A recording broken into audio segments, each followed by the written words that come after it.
नमस्कार दोस्तों, कैसे हैं आप सभी। आज की कहानी का शीर्षक है रैन बसेरा। अनिरुद्ध अभी ऑफिस जाने की तैयारी कर ही रहा था, तभी एक अनजान नंबर से उसके मोबाइल पर कॉल आया। अनिरुद्ध के फ़ोन उठाते ही उधर से उस व्यक्ति ने कहा, नमस्ते अवस्थी जी, मैं रायपुर से असिस्टेंट एजेंट बजाज बोल रहा हूँ। आपका 5 मिनट समय चाहिए। असिस्टेंट एजेंट सुनते ही अनिरुद्ध थोड़ा अपनी गतिविधियों पर विराम लगाते हुए बोला, हाँ कहिए मिस्टर बजाज, कैसे याद किया। अवस्थी जी, मैंने सुना है कि आप अपना रायपुर वाला मकान बेचना चाहते हैं। असिस्टेंट एजेंट बजाज ने बगैर कोई औपचारिकता या भूमिका बांधे सीधे मुद्दे पर बात करना आरंभ कर दिया। हाँ, उसे निकालना तो चाहते हैं। क्या आपके पास ऐसा कोई बंदा है जो उस मकान का सही दाम दे सके। अनिरुद्ध ने शायद मकान की कीमत जानने की मंशा से कहा। अरे अवस्थी जी, खरीदार तो लाइन में खड़े हैं, मौके की जगह है। मकान तो हाथों हाथ बिक जाएगा और आपको मुंह मांगी अच्छी खासी मोटी रकम भी मिल जाएगी। बस आप हामी तो भरिए। बजाज की आवाज़ में एक खनक थी, मानो उसके और अनिरुद्ध के बीच जैसे मकान का सौदा पक्का हो गया हो। मिस्टर बजाज, मुझे वह मकान तो बेचना ही है और यहाँ भोपाल में बैठकर तो उस मकान की देखभाल स्वयं संभव नहीं है और ना ही उसे किराए में देकर मैं अपना सिरदर्द बढ़ाना चाहता हूँ। मेरी तरफ से सौदा पक्का ही समझिए, बस रेट सही मिलना चाहिए।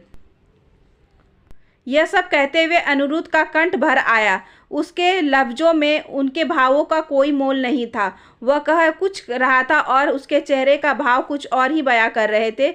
इस बात से असिस्टेंट एजेंट बजाज पूर्ण रूप से अनभिज्ञ था। साथ ही साथ वहां खड़ी अनिरुद्ध की पत्नी नुपुर भी अपने पति के मनोभाव से बेखबर थी। नुपुर का यह पता भी नहीं था कि उस मकान से जुड़े अपने बचपन की कई सुनहरी और खुशनुमा यादों का बक्सा अनिरुद्ध ने अपने दिल में सहेज कर रखा है। नुपुर का पूरा ध्यान तो केवल मकान और उसके बेचने की बातों पर ही केंद्रित था। अच्छा तो फिर ठीक है, मिल बैठकर लेन देन की सारी बातें और ज़रूरी कागजी कार्रवाई पूरी कर लेते हैं। बजाज ने बगैर विलंब किए फौरन कहा। हाँ, मैं आता हूँ 2 दिन बाद रायपुर, आप डील फाइनल ही समझिए। ऐसा कहकर अनिरुद्ध ने फ़ोन रख दिया और अपने ऑफिस के लिए निकल गया। सारे रास्ते अनिरुद्ध को बस रायपुर के मकान में गुजारे अपने बचपन की कुछ छोटे छोटे दृश्यों की झलकियाँ स्मरण होने लगी थी। ऑफिस पहुंचकर भी उसका पूरा ध्यान रायपुर के मकान पर ही रहा। अनिरुद्ध को एक एक कर सब याद आने लगा। उसके कानों में अपनी महरूम नानी की आवाज़ सुनाई पड़ने लगी, जो उसे प्यार से अनु अनु पुकारा करती थी।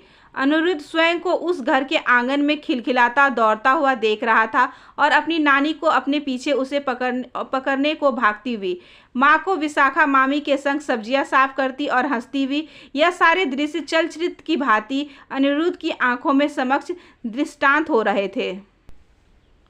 अनिरुद्ध अब भी नहीं भूला जब वह बचपन में अपनी माँ मुक्ता के संग अपनी ननिहाल रायपुर जाया करता था। आसपास की औरतें उसकी बलाइयाँ लेती नहीं थकती थी। कहने को विशाखा मामी जो पड़ोस में रहती थी, माँ की मुँह बोली भाभी और उसकी मामी थी, लेकिन उनका निश्चल प्रेम, लार प्यार और दुलार किसी अपनों से कम नहीं था। यहाँ आकर अनिरुद्ध को एक और बात समझ नहीं आती थी कि वह अवस्थी जी के बेटे से मुक्कू का बेटा कैसे बन जाता है। धीरे धीरे जब वह और थोड़ा बड़ा हुआ तो उसे समझ आने लगा कि ननिहाल ही एकमात्र ऐसा स्थान है जहाँ किसी भी बच्चे को उसकी माँ के नाम से जाना जाता है, वरना दुनिया में किसी भी कोने में हर बच्चा अपने पिता के नाम से ही पहचाना जाता है। आज भी अनिरुद्ध अपनी नानी की लोरियां, स्नेह और स्पर्श आंखें बंद करके महसूस कर रहा था। अनिरुद्ध की माँ अपने माता पिता की इकलौती संतान थी, जिसकी वजह से उसकी नानी ने अपने जीते जी अपनी सारी संपत्ति, वैसे तो नानी के पास ज़्यादा कुछ था नहीं, लेकिन जो कुछ भी था उन्होंने सब अपने घर के साथ अनिरुद्ध के नाम कर दिया था। जब तक नानी जीवित रही, अनिरुद्ध अपनी माँ के संग रायपुर जाया करता था, किंतु नानी के आंखें मूंदते ही माँ का रायपुर जाना बंद हो गया और अनिरुद्ध का भी। समय बीतता गया और फिर एक दिन माँ और पापा ने भी जीवन का डोर छोड़ दिया था। इन्हीं सब ख्यालों में खोया अनिरुद्ध का पूरा दिन निकल गया। दूसरे दिन भी अनिरुद्ध अपने विचारों के भंवर जाल में कुछ इसी तरह से ही फंसा रहा और यूं ही 2 दिन बीत गए। 2 दिनों के पश्चात जब Aniruddh assistant agent mister Bajaj से मिलकर अपनी नानी के घर का सौदा करने रायपुर पहुंचा और जैसे ही वह रेलवे स्टेशन से बाहर निकला, लोगों की भीड़ ने उसका ध्यान बरबस ही अपनी ओर खींच लिया। आखिर मामला क्या है, यह जानने के लिए अनिरुद्ध उत्सुकतावश भीड़ की ओर बढ़ गया। भीड़ के करीब पहुंचकर उसने देखा कि एक अर्धमूर्छित महिला मैले कुचेले चिथड़े में लिपटी स्वलापरवाह की दुकान के सामने से हटने का नाम ही नहीं ले रही थी। दुकानदार और वहां पर मौजूद लोग उसे वहां से खदेड़ने का प्रयास कर रहे थे। उस महिला को देखकर ऐसा लग रहा था शायद वह कोई भिखारिन है और भूखी भी है, जो संभवतः कि कई दिनों से कुछ खाई भी नहीं है। शायद इसलिए वह उस दुकान के सामने से हट भी नहीं रही थी।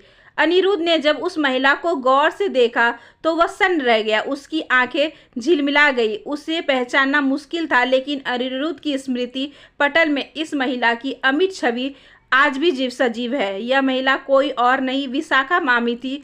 उनकी इस दुर्दशा पर अनिरुद्ध हैरान था। उसने मिस्टर बजाज से मिलना स्थगित कर दिया।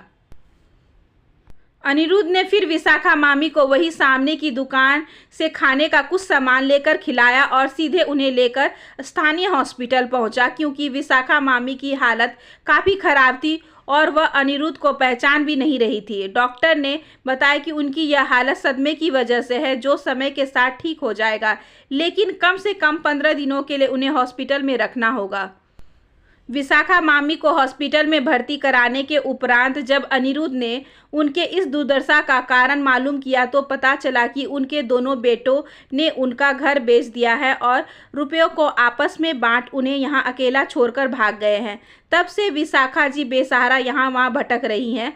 मुंह बोली ही सही, पर विशाखा जी अनिरुद्ध की मामी थी, जिन्होंने उसे अपनों से बढ़कर स्नेह दिया था। अनिरुद्ध उन्हें इस तरह बेसहारा अकेला छोड़कर नहीं जा सकता था, इसलिए उसने मिस्टर बजाज से मिलकर यह निर्णय लिया कि वह अपने नानी का घर नहीं बेचेगा, बल्कि उसे एक नए घर का स्वरूप देगा और उस घर का नाम होगा रैन बसेरा, जिसमें विशाखा जी की तरह बेबस, बेसहारा और अपनों से ठुकराए लोग उसमें आसरा पा सकेंगे।